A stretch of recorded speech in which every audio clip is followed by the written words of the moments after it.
제목은 금보다 귀한 믿음이다. 우리가 세상의 보석 중에 우리가 좀 탐나고 가지고 싶어하는 보석이 있다면 그것이 아마 여러 가지 있겠지만은 뭐 다이아몬드도 있고 뭐 이런 것도 있겠지만 아마 우리 일상생활에 흔히 접하게 되는 금이 아닐까 생각이 듭니다. 금의 가치가 한 30년 전 90년대 중반 이때는 한 5만 원 갔거든요. 한 돈에.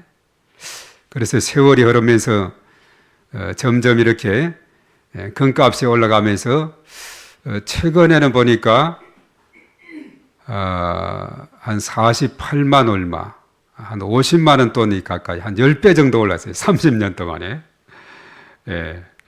이렇게 이 값진 금. 그래서 이제 또 여러 가지 많은 혼돈의 시기, 전쟁의 시기에는 또 금을 많이 또 사오 모은다는 그런 이야기도 있는데 하여튼 이 금의 가치가 점점 올라가고 있는 이런 상황이 있습니다. 오늘 제목이 금과 믿음을 비교했어요. 자, 거기에서 제목에서 말해 주듯이 이 믿음이라 하는 것은 뭐보다도 귀하다 그랬죠? 금보다도 귀하다.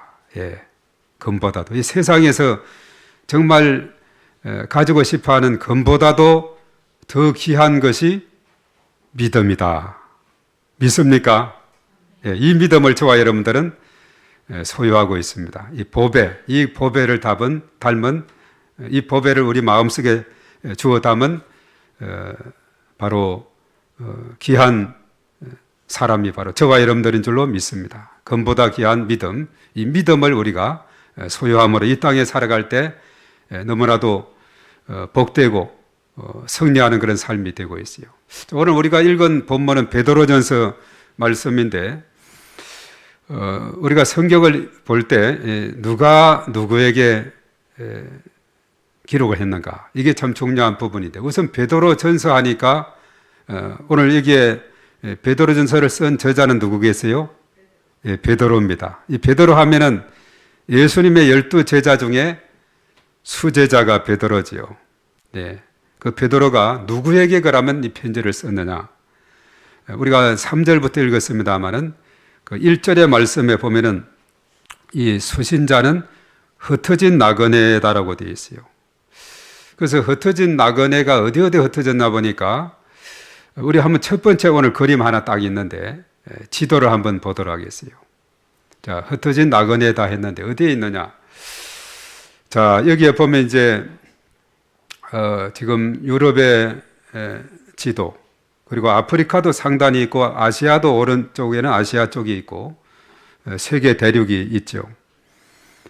저기에 보면 오늘날 그 티르키예라고 하는 터키, 흔히 말해서 터키 지역의 북단 쪽에 보면은 본도 또 가파도기아, 갈라디아, 비두니아, 아시아 뭐 이런 지역이 있죠. 이런 지역으로 흩어진 사람들에게 전했다 했는데 저희 지역을 이제 소아시아다 이렇게 말하고 있어요. 소아시아 지역이다. 터키 북단 지역을 말하고 있죠. 저쪽으로 사실은 이제 멀리까지 가서 이제 그 하는 흩어진 나그네들에게 서신을 쓴 이 당시는 이 지중해 연안 일대를 로마가 지배를 하던 그런 시대이거든요. 그래서 아마 저 티르키의 북단 지역은 조금 예진 지역이고 산악 지역 뭐 이런 지역도 있고 그런 지역, 특히 그 가파도기아 같은 경우는 토굴로서 유명한 그런 지역이죠. 이런 지역으로 이렇게 흩어져 있는 그 나그네들이다 이렇게 말하고 있어요. 왜 이렇게 흩어졌을까? 바로 박해를 피해서 흩어지게 되었다 하는 것입니다. 그래서 이제 여기에 흩어진 나그네는 누구를 말하느냐? 이 소아시아 이 5곳의 이야기를 했죠. 거기에 흩어져 있는 유대인들을 지칭해서 언급합니다. 그래서 흩어진 나그네라는 이런 표현을 쓴 것은 이스라엘의 역사하고도 깊은 연관이 있죠. 남유다가 바벨론에 의해서 멸망이 돼서 바벨론 포로가 돼서 머나먼 바벨론 땅으로 끌려가고 그리고 그 전에는 북이스라엘이 아수르에 의해서 멸망이 된 그런 가운데 있었죠. 그래서 이제 온통 여러 지방으로 유대인들이 흩어지게 되었어요. 그래서 이것은 이제 디아스포라라는 이런 단어를 쓰기도 합니다. 그래서 저희들도 사실 이제 학생회 출신자들을 중심으로 교회 출신자들 모임을 디아스포라 모임이다, 뭐 이렇게 명칭을 두고 있는데, 바로 흩어져 있는, 학생 때는 같이 한 교회에서 다녔지만 세월이 오랜 세월 뭐 한 40년 이렇게 이상 지나고 쭉 이렇게 보니까 정말 곳곳에 흩어져 있는 거예요. 얼마 전에도 우리 모임을 가졌는데 터키에서 선교사 활동하고 있는 우리 후배도 오고, 또 하여튼 우리나라도 각지에서 흩어져 있는 이런 사람들이 함께 모여서 또 우리가 예배를 드리고 또 기도하고 또 여러 가지 그동안의 이야기들을 하고, 이런 것이 참 의미가 있는 그런 시간이 되었습니다. 유대인들은 이제 전쟁으로 인해서 물론 이제 여러 가지 솔로몬 이후에 남북이 나누어지게 되고 북이스라엘 아수르의 남유다가 바벨론에 멸망이 되고 뭐 이러다 보니까 여러 가지 많이 흩어져서 살아갈 수밖에 없는 그런 상황에 직면하게 됐죠. 오늘 2절의 말씀에 보면 또 수신자가 또 하나 언급이 되어 있어요. 택하심을 받은 자들이다, 이렇게 말했어요. 흩어진 나그네는 유대교에서 기독교로 개종한 디아스포라 유대인들을 의미하고 있어요. 우리가 야고보서 1장 1절에 보면은 하나님과 주 예수 그리스도의 종 야고보는 흩어져 있는 12지파에게 문안하노라. 흩어져 있는 12지파에 대한 그런 언급을 하고 있죠. 그래서 오늘 2절의 말씀에 그랬어요. 하나님 아버지의 미리 아심을 따라 성령이 거룩하게 하심으로 순종함과 예수 그리스도의 핏부림을 얻기 위하여 택하심을 받은 자들에게 편지한다. 그렇게 말. 흩어진 나그네 그리고 택함 받은 자들에게 편지한다. 그래서 이 수신자는 누구냐 하면 베드로전서 수신자는 유대 그리스도인들뿐만 아니라 이방 그리스도인들도 포함해서 모든 흩어져 있는 바로 우리 믿음의 택하심을 받은 자들에게 이 서신을 쓰게 됐다, 이렇게 말하고 있죠. 베드로가 또 흩어진 나그네 또 택하심을 받은 자들에게 이 서신을 썼다는 것을 우리가 베드로전서를 통해서 알 수 있고, 자, 그렇다면 기록 연대는 언제쯤인가? 이것도 중요한 부분이거든요. 베드로전서가 기록되어진 연대는 기록 장소와도 깊은 연관이 있는데, 나중에 베드로전서 5장 13절에 보면은 그 기록 장소는 바벨론으로 언급을 하고 있어요. 택하심을 함께 받은 바벨론에 있는 교회가 너희에게 문안하고 내 아들 마가도 그리하니라 했는데, 자, 여기서 바벨론은 세계를 지배하는 나라를 상징하고 있는데, 이는 바벨론 이상의 위세를 떨쳤던 로마 제국을 가리키고 있다 하는 겁니다. 우리가 요한계시록 17장 5절에도 그의 이마에 이름이 기록되었으니 비밀이라 큰 바벨론이라 땅의 음녀들과 가져간 것들의 의미라 하였더라. 큰 바벨론이라고 로마를 그렇게 지칭을 했어요. 그래서 이 베드로전서는 기록 연대가 베드로가 그의 최후의 사역지가 어디냐 하면 바울과 같이 최후의 사역지가 로마였어요.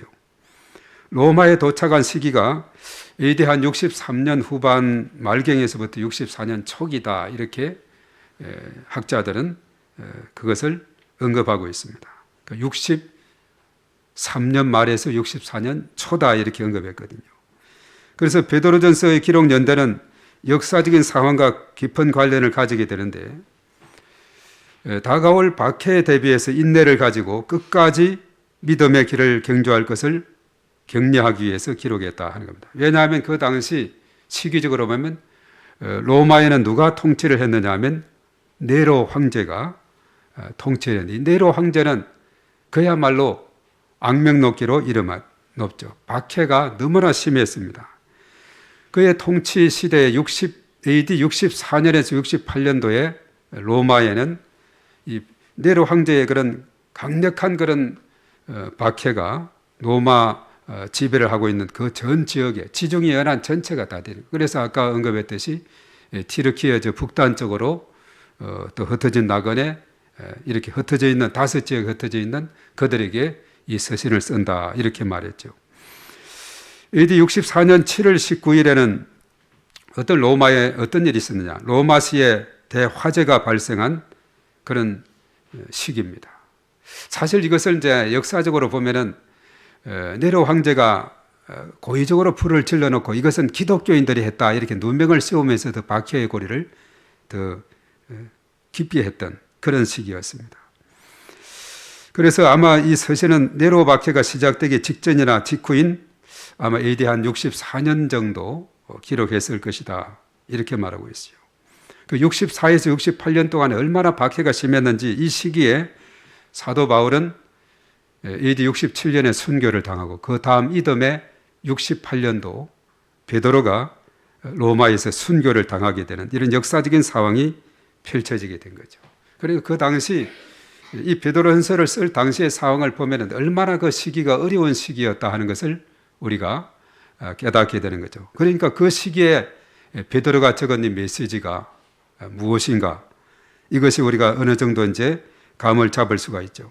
그래서 네로 황제가 기독교 박해를 함으로 이제 소아시아에 흩어져 살고 있는 성도들에게 구원의 소망을 가지고 일부적인 그 박해가 있다 할지라도 끝까지 인내하게 되면은 그것이 소망으로 이어진다. 이것을 격려하기 위해서 기록했어요. 그래서 고난 가운데 살아가는 성도들에게 위로와 격려를 주고 있습니다.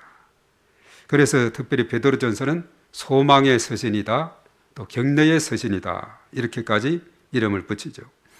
이 서신을 통해서 시련이란 것은 성도들에게 주어지는 특권이요 연단의 과정임을 깨닫게 해주고 있습니다. 고난 뒤에 숨어있는 하나님의 선하신 뜻을 깨닫고 그 하나님을 더욱 신뢰하게 됨으로 인해서 그 비온 후에 땅이 더욱더 굳게 다져지듯이 이런 시련과 고난의 과정을 거치면서 성숙한 신앙으로 나아가게 된다는 거죠. 그래서 로마서 우리가 5장 3절 4절에 다만 이뿐 아니라 우리가 환난 중에도 즐거워하나니 이는 환난은 인내를, 인내는 연단을, 연단은 소망을 이루는 줄 알미로다 이렇게 말했어요.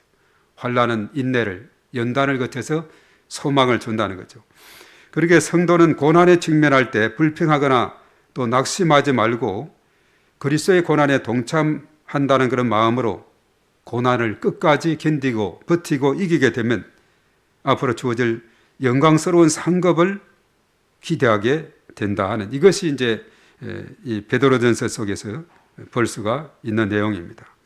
그래서 이 베드로전서의 중요 핵심 내용은 고난 속에서도 선한 행실을 통해 하나님의 영광을 돌려드리는, 하나님께 영광을 돌려드리는 삶을 살아야 된다 하는 거죠. 그래서 이 책에 쓰인 이유가 여러 가지 있습니다. 고난 가운데 있는 성도들을 위로하고 격려하기 위해서, 또 성도의 정체성, 하나님의 자녀, 하나님의 택함 받은 백성이라는 그런 분명한 정체성이 있고, 그리고 산 소망을 깨닫게 해서 고난 속에서도 은혜에 의해 반석 위에 견고히 서도록 하기 위한 겁니다. 물론 여기에서 언급이 됩니다만 3절에서 우리의 산 소망은 예수 그리스도다. 부활하시고 다시 죽으시고 다시 부활하신 예수 그리스도가 우리의 산 소망이시다. 예수님은 반석이라는 걸 표현했었어요. 그 위에 믿음 위에 반석 위에 견고히 서면 우리의 삶은 견고한 인생이 될 수 있다. 자, 이것을 우리에게 알려주고 있는 것입니다. 그래서 고난 가운데서도 제사적인 그런 삶으로 참된 은혜의 정인으로 설 수 있도록 하고 다가올 박해에 깨어서 준비하도록 그렇게 우리에게 깨우쳐 주고 있어요. 그래서 오늘 이 3절의 말씀에 자, 이것을 산 소망을 무엇을 가르치고 있느냐 하면은 조금 전에 언급했습니다만은 산 소망은 예수 그리스도, 하나님께서 죽으시고 십자가에 죽으신 예수님을 다시 살리신 예수 그리스도. 우리 한번 3절을 한번 다시 읽어보도록 하겠습니다. 다 같이 시작. 우리 주 예수 그리스도의 아버지 하나님을 찬송하리로다. 그의 많으신 긍휼대로 예수 그리스도를 죽은 자 가운데서 부활하게 하심으로 말미암아 우리를 거듭나게 하사. 우리를 거듭나게 하사 산 소망이 있게 했다. 예수님이 십자가에 죽으시고 더 이상 아무 일이 없었다 하면 우리에게는 소망이 없습니다. 그러나 예수님의 부활은 믿는 자들에게 부활이 되고 예수 부활 나의 부활, 예수 생명 나의 생명, 예수 소망, 나의 소망이 되는 줄로 믿습니다. 그래서 사실은 삼위일체 하나님만이 우리의 산 소망일 수밖에 없어요. 시편 39편 7절은 주여 이제 내가 무엇을 바라리요? 나의 소망은 주께 있나이다. 우리 한번 따라하겠습니다. 나의 소망은 주께 있습니다. 그리고 로마서 15장 13절에도 소망의 하나님이 모든 기쁨과 평강을 믿음 안에서 너희에게 충만하게 하사 성령의 능력으로 소망이 넘치게 하시기를 원하노라. 하나님을 소망의 하나님이다 이렇게 말하고 있어요. 하나님은 진노 아래 있는 우리가 영원히 죽게 된 상황에서 이 땅에 누구를 보내셨어요? 독생자 예수님을 이 땅에 보내셨습니다. 십자가성에서 죽게 하심으로 자기에 대한 우리를 사랑하는 그 사랑을 확정해 주었다라고 로마서 5장 8절에 말씀했죠. 예수 그리스도를 믿는 우리에게는 하나님의 자녀가 되는 권세와 복을 주시했습니다. 우리에게 영원한 하나님 나라의 기업을 소망하게 하셨어요. 본질상 진노의 자녀였어요. 에베소서 2장 3절의 말씀대로 그는 하나님의 긍휼로 하나님의 자녀가 되었습니다. 로마서 8장 16절에 그랬죠. 이제는 저 하늘의 천국을 소망하게 되었습니다. 그래서 성도의 궁극적인 소망은 삼위일체 하나님이시고 또 나아가서는 천국이 우리의 소망이 되는 거죠. 우리가 지금은 이제 절기상으로는 대강절 기간을 보내면서 이 땅에 오셔서 구원의 길을 활짝 여신 예수 그리스도의 사랑을 깊이 깨닫게 되고 또 앞으로 오셔서 영원한 유업을 얻게 될 것에 대해서 우리는 감사하는 그런 기간이 돼야 된다는 거죠. 그래서 하나님 나라의 유업을 가진 자는 어려움도 견딜 수가 있다는 사실입니다. 하나님 나라의 유업 그것을 가지고 그것을 바라보고 소망하는 자들은 어떠한 어려움도 견딜 수가 있다는 것을 우리에게 깨우쳐 주고 있습니다. 사실 이것은 시편 119편 67절이었죠. 고난 당하기 전에는 내가 그릇 행하였더니 이제는 주의 말씀을 지키나이다. 71절에 고난 당한 것이 내게 유익이라 이로 말미암아 내가 주의 율례들을 배우게 되었나이다. 이와 같이 성도는 어려움 속에서 오히려 신앙의 성숙을 가져오게 된다. 이것을 우리에게 말씀하고 있습니다. 그리고 오늘 4절의 말씀에 보면 우리에게 약속하시고 주실 유업은 이 땅이 아니라 저 하늘에 있다 이렇게 말하고 있죠. 썩지 않고 더럽지 않고 쇠하지 않는 유업으로 하늘에 간직한 것이다. 그렇게 말했어요. 그래서 성도는 말세에 나타내기로 예비하신 이 구원을 얻기 위해서 우리는 믿음이 있어서 하나님의 능력으로 또 보호하심을 받게 된다라고 5절에서 언급했죠. 그래서 성도들이 가진 믿음이 얼마나 값진 것인지 우리에게 깨우쳐 주고 있어요. 이 믿음 때문에 하나님께서 우리를 도와주시고 붙들어 주시고 또한 보호해 주시고 하나님의 자녀로 언제나 돌봐주시고 인도해 주신다는 사실입니다. 우리 5절 말씀 한번 읽어보도록 하겠습니다. 다 같이 시작. 너희는 말세에 나타내기로 예비하신 구원을 얻기 위하여 믿음으로 말미암아 하나님의 능력으로 보호하심을 받았느니라. 예. 우리가 믿음이 있어서 하나님의 능력으로 보호하심을 받으면서 살아가는 복된 삶을 살아가고 있습니다. 이러한 믿음이 있기에 여러 가지 시험 중에서도 근심하지 않고 우리는 기뻐할 수 있다는 것이 오늘 6절의 말씀입니다. 6절 다 한번 읽어봅니다. 시작. 그러므로 너희가 이제 여러 가지 시험으로 말미암아 잠깐 근심하게 되지 않을 수 없으나 오히려 크게 기뻐하는도다. 오히려 크게 기뻐한다. 그 기쁨의 근원이 왜 어디에 있느냐? 그것이 기뻐할 수밖에 없는 것은 그 마지막이 그 후가 그것을 잘 버티고 견디고 인내하는 자들에게 그 후에 어떤 일이 생기기 때문이냐? 그 다음 7절에 언급하고 있어요. 7절 말씀 시작. 너희 믿음의 확실함은 불로 연단하여도 없어질 금보다 더 귀하여 예수 그리스도께서 나타나실 때 칭찬과 영광과 존귀를 얻게 할 것임이라. 예수 그리스도께서 나타나실 때 이제 예수님이 장차 오시는 것만 남았다 그랬죠. 이 땅에 오셨고 공생에 30년 사생활 준비하시고 3년 반 정도 공생에 이제 천국 복음을 가르치시고 전파하시고 병든 자 약한 자 고치시고 제자를 세우시고 그리고 마지막에 십자가에서 죽으시고 부활 성천하셔서 이제는 예수님이 다시 오실 예수님만 남은 거예요. 그 일대기에서 심판의 주로 또 믿는 자에게 상급을 주고 또 믿지 않는 자들에게는 심판을 하기 위해서 이 땅에 오는데, 이제 우리들에게는 장차 그리스도께서 오실 때 칭찬과 영광과 존귀를 얻게 해 주신다, 이렇게 말하고 있죠. 그래서 불로 연단하여도 없어질 금보다 더 귀한 믿음을 우리가 소유했다 그랬죠. 그래서 오늘 여기에서만 믿음을 금으로 비유했는데, 믿음도 시련의 과정을 통해서, 연단의 과정을 통해서 더욱 성숙하게 되듯이 금도 그냥 주어지는 것이 아니죠.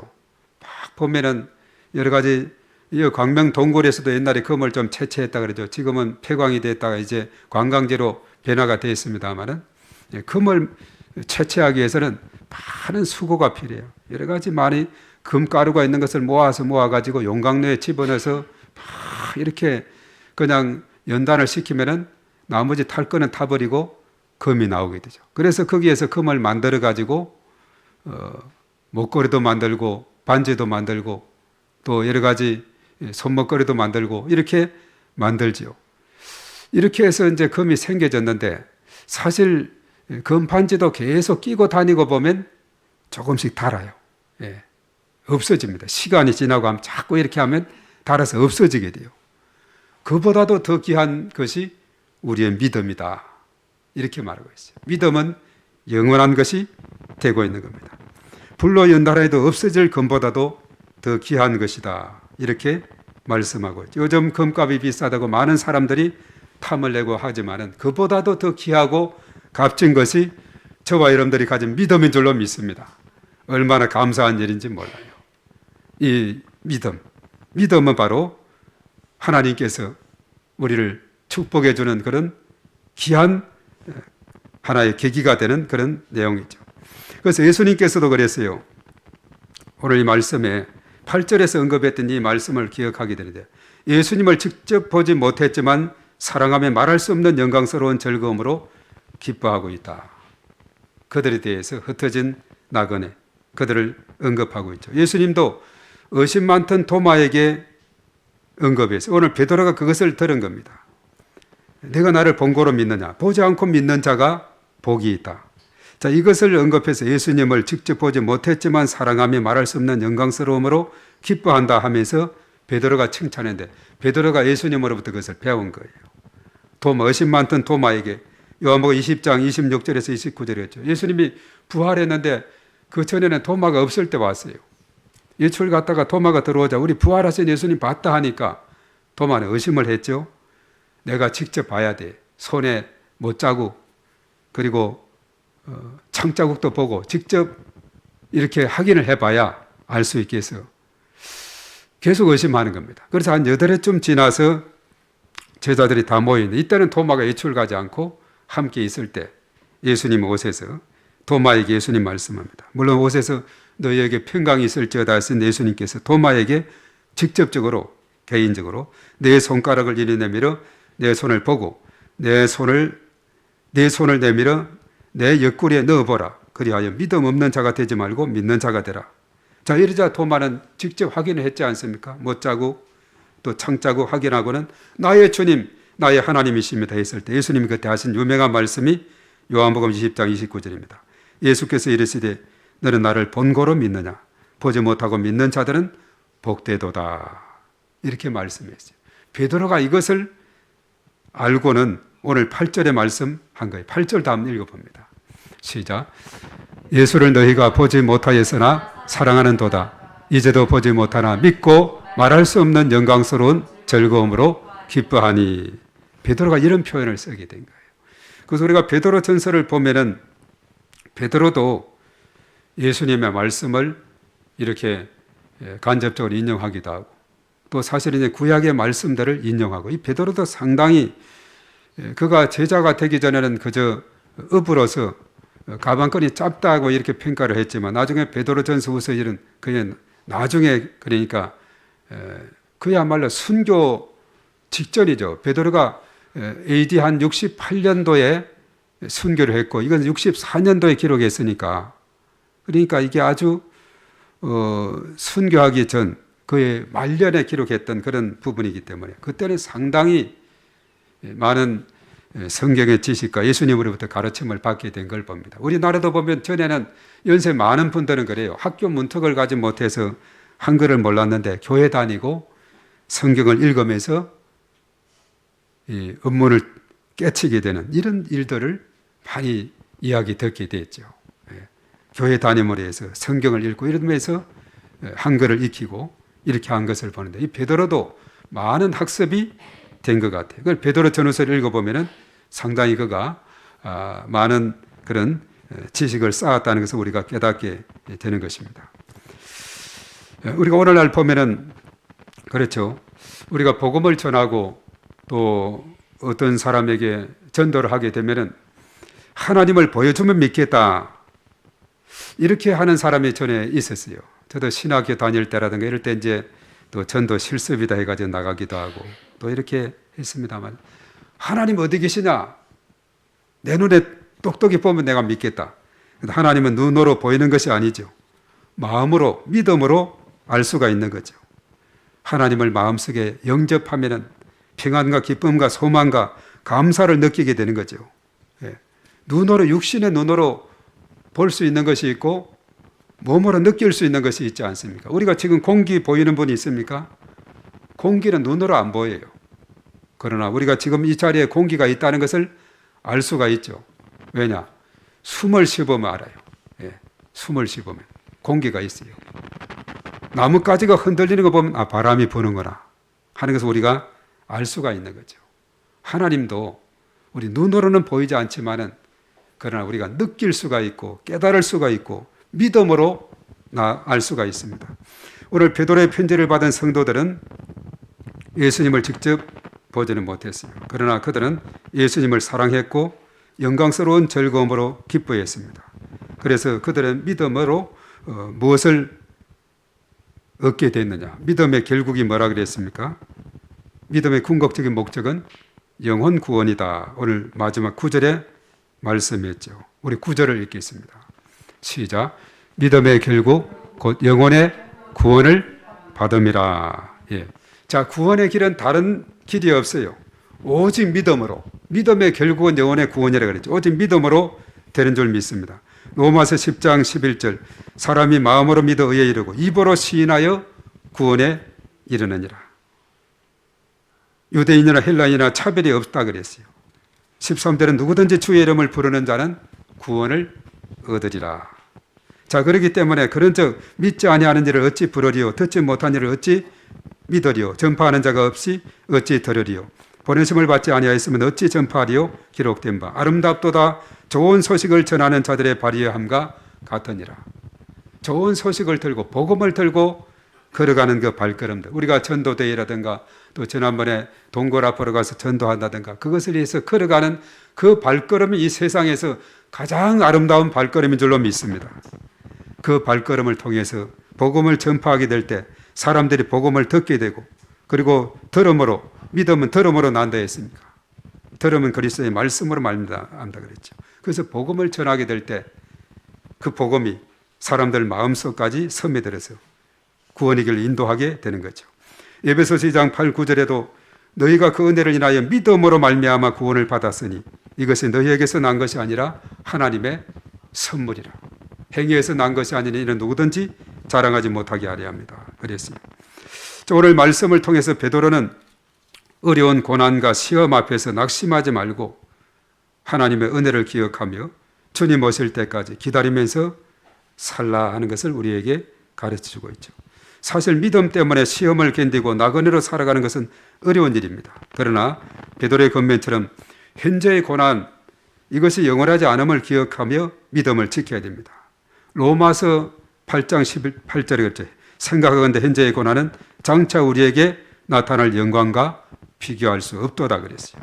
자, 우리의 산 소망 예수 그리스도를 바라보면서 금보다 귀한 믿음이, 그 믿음의 눈으로 영원한 하나님 나라의 유업을 바라보면서 살아간다면 주님께서 주시는 칭찬과 영광과 존귀를 누리는 그런 복된 삶을 살아가게 될 줄 믿습니다. 이러한 놀라우신 은혜가 오늘 이 시간 저와 여러분들에게 충만하시기를 주의 이름으로 축복합니다. 자, 오늘 이 시간 우리 하나님 앞에 기도하며 나가기 전에 내가 그리스도와 함께 십자가에 못 박혔나니 우리의 소망은 오직 예수 그리스도입니다. 내 안에 계신 예수 그리스도, 그 믿음으로 나아가는 우리의 삶이 되기를 바랍니다.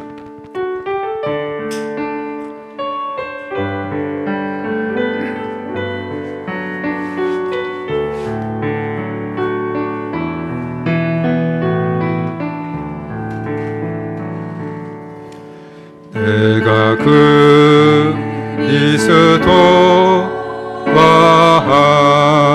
함께 십자가에 못 박혔나니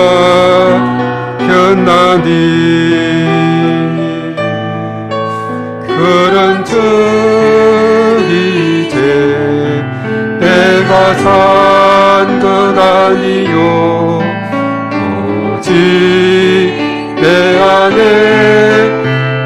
예수께서 사신 것이라 이제 내가 육체가 군데 사는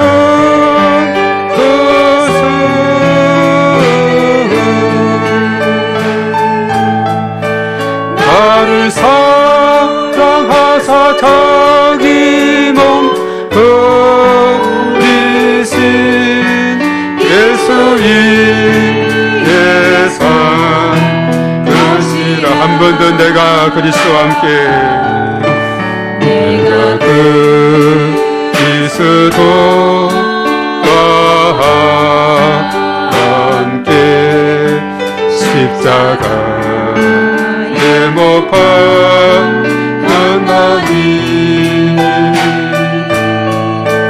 그런즉 이제 내가 산 것 아니요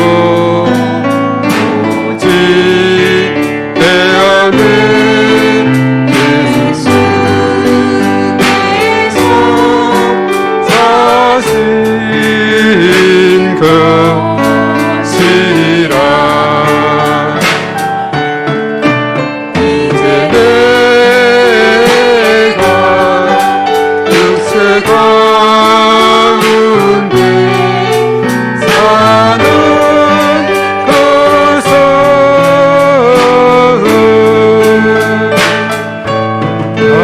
나를 사랑하사 자기 몸 버리신 예수의 산 것이라. 예수의 산 것이라. 예수의 산 것이라. 한 번 더 예수의 산 것이라. 예수의 산 것이라. 그렇습니다. 나는 죽고 예수만 내 속에서 살아날 때 우리의 삶은 소망이 있습니다. 바로 우리의 산 소망 예수 그리스도를 굳게 바라보고 붙잡고 날마다 승리하며 나가는 저희 모두가 되기를 원합니다. 오늘 이 시간 이 말씀 생각하면서 우리가 이 땅에 살아가면서 어떠한 어려움과 시련과 고난이 있다 할지라도 이 믿음으로 우리가 굳게 붙잡고 승리하며 나가는 저희 모두가 될 수 있도록 해 주시기를 바라며 주여 삼창하고 간절히 기도합니다. 주여 주여 주여. 거룩하신 하나님 아버지, 하나님의 사랑을 진심으로 감사를 드립니다. 우리가 베드로전서의 그 상황을 살펴볼 때에 참으로 힘들고 어려운 상황, 참으로 박해가 심했던 로마 네로의 통치 가운데 있는 어려운 상황 속에 있을 때 흩어진 나그네들, 택함받은 저의 백성들에게 오늘 베드로는 서신을 보내면서 참으로 그 시련과 역경과 환난 가운데서도 좌절하지 아니하고 낙심하지 아니하고 인내하면서 편됨이 나아갈 때 이것이 소망이요, 이것이 복된 길이요, 이것이 하나님으로부터 주님으로부터 칭찬받는 길이요, 하나님 나라의 영원한 기업을 잇는 길인 것을 우리에게 깨우쳐주고 있습니다. 우리가 이 광야 같은 세상을 살아가면서 참으로 여러 가지 많은 상황이 우리 앞을 가리고 있을 때 우리는 그 안에서 좌절하지 아니하고 하나님을 더욱더 굳게 붙잡고 예수 그리스도를 더욱더 소망하면서 믿음으로 나아갈 때에 하나님께서 저들에게 지혜를 주시고 은혜를 주시고 하나님께서 피할 길을 주시고 또한 극복할 수 있는 은혜를 부어 주시고 인도하여 주실 것을 주여 믿습니다. 주님 도와주시고 주님 은혜 베풀어 주시옵소서. 참으로 개인적으로 또한 가정적으로 일터 가운데 국가적으로 참으로 이 땅에 참으로 하나님께서 어려움 가운데서도 언제나 함께 하시고 인도하시고 저의 크신 은총 가운데 아버지 하나님 붙들어 주시고 인도하여 주시옵소서. 예수님만이 나의 소망이요 나의 반석이 되기 때문에 아버지 하나님 저희들은 그 가운데서도 굳게 서게 될 줄로 믿습니다. 주님 도와주시고 주의 크신 은총으로 아버지 하나님 함께 하시고 하나님의 놀라우신 은혜 가운데 아버지 하나님 저희들을 붙들어 주시고 일으켜 주시고 새 힘을 얻게 하여 주시옵소서. 할렐루야. 주님 믿습니다. 전보다 귀한 믿음, 이 믿음으로 저희들을 끝에 나가고 극복해 나가고 승리해 나가는 저희 모두가 될 수 있도록 하나님께서 인도하여 주시옵기만을 주여 간절히 바라옵고 원하옵나이다. 오 주여 믿습니다. 주님 도와주시고 크신 권능으로 하나님께서 역사하여 주시옵소서. 주여 믿습니다. 도와 주시옵소서. 우리의 산 소망이 되시고 반석이신 예수 그리스도를 찬양합니다. 우리가 이 땅에 살아가면서 참으로 예측하지 못한 여러 가지 일들이 있는 그런 가운데 있고 광야 같은 세상을 살아가고 있는 이 세상에서 우리는 오직 주님만이 나의 소망이시요 능력이시요 반석이심을 굳게 믿고 나아가는 저희 모두가 될 수 있도록 하나님께서 인도하여 주시옵소서.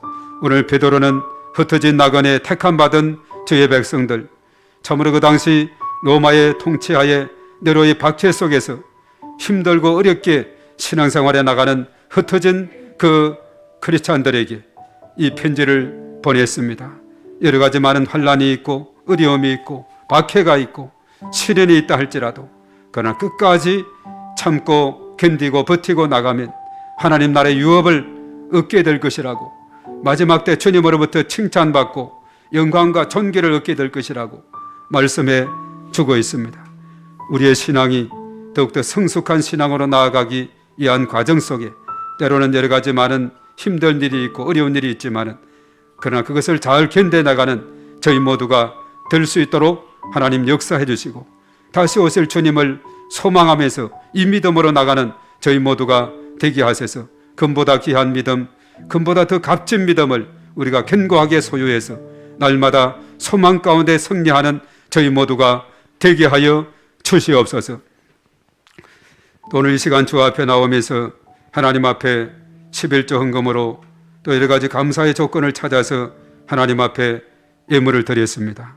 하늘의 문을 활짝 여시사 하늘에 신령한 것과 땅에 기름진 것으로 하늘 축복, 땅의 축복, 온 세계의 축복으로 하나님께서 풍성히 채우시고 은혜 베풀어 주시옵소서. 예물을 통해서 하나님 영광 받으시고 주의 나라가 더욱더 전파되게 하시고 확장되는 주의 놀라운 역사가 일어나게 도와 주시옵소서. 몸된 교회를 위해서 여러모로 애쓰고 수고하는 모든 심령 자녀손 가정의 범사의 모든 삶을 하나님께서 온전히 주장하시고 은혜 베풀어 주시옵소서. 우리 주님의 크신 은혜가 우리 모든 지체들에게 충만하게 차고 넘칠 수 있도록 인도하여 주시옵소서.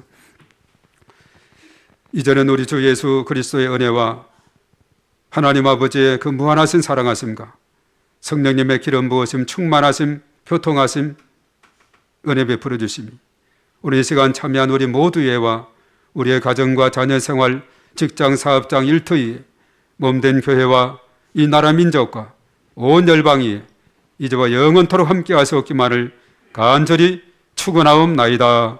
아멘.